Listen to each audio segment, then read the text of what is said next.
start this, but I was just sitting there reading my devotional, and um, this thing kicked on, I guess, because I must have stuck my hand up or something. But I was just sitting there thinking, I see people online, and I see others that attack other folks that really not they're not famous people or anything. They just go all out and attack folks, and that reminds me of that old saying, hurt people hurt people. And the thing is, a lot of them seem like they probably have a lot of potential. I mean, they're pretty creative the way they go attacking other folks and trying to belittle them. And a lot of folks that try to belittle other folks usually don't feel very big themselves, especially if they hide behind, fake names and all that good stuff. I'm not talking about somebody that has like a stage name. I'm talking about somebody who calls themselves some weird name or something online so they can ridicule and cuss people on different things. But these people hurt people. They hurt people because they've been hurt themselves. Now, the best thing, I think, the way to handle it is you just have to pray for them because they need prayer, and not really engage with them because Proverbs 26:4 tells us not to engage with a fool and with his own argument. Then Proverbs 26:5 says engage with the fool with his own argument, basically so he doesn't get all puffed up and think that he's correct. So there's kind of a fine line there.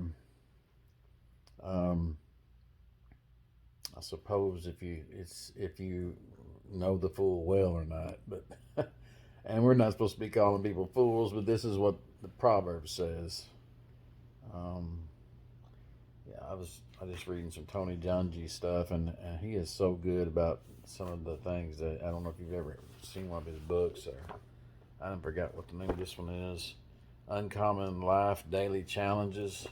It's pretty good, but he's got some good insight about some different things, and I have to sometimes borrow a little bit from him, but this isn't one of them. No, I guess it gets back to grace and forgiveness, and I had some verses on those. I'll have to put them down below, but there's some good, especially forgiveness. There's one. I think seems like it's is it Matthew 6:15, I believe. It says, we are to forgive others, so otherwise the Father won't forgive us, and that's something to think about for sure.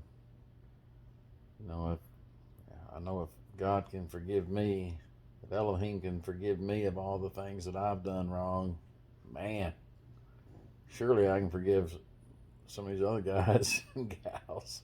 We all get mad at, I don't know, overbearing people at work, or maybe an overbearing boss, or I get mad at politicians a lot when I hear them say things, and I've posted some things on here about that. But in the long run, they're just people like all of us, and I don't know, it's just aggravating sometimes, I guess. I'm not saying you don't call some people out, especially if they're in a position of power, and you need to see some correction, and I guess that's where Proverbs 26:5 comes in.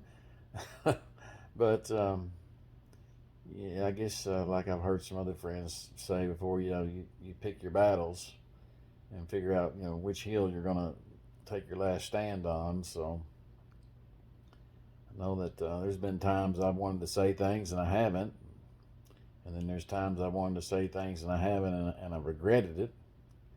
And there's been many times I've said things that I've regretted later, either because I felt like maybe I was too harsh, or maybe I was wrong. And usually if I'm wrong, at least nowadays, I try to correct that somehow. And I've had to make a lot of corrections in my past. But anyway, I didn't mean to really make this one. This is just off the cuff for sure. So have a good evening, and enjoy what God's given you. Be good to others. Later.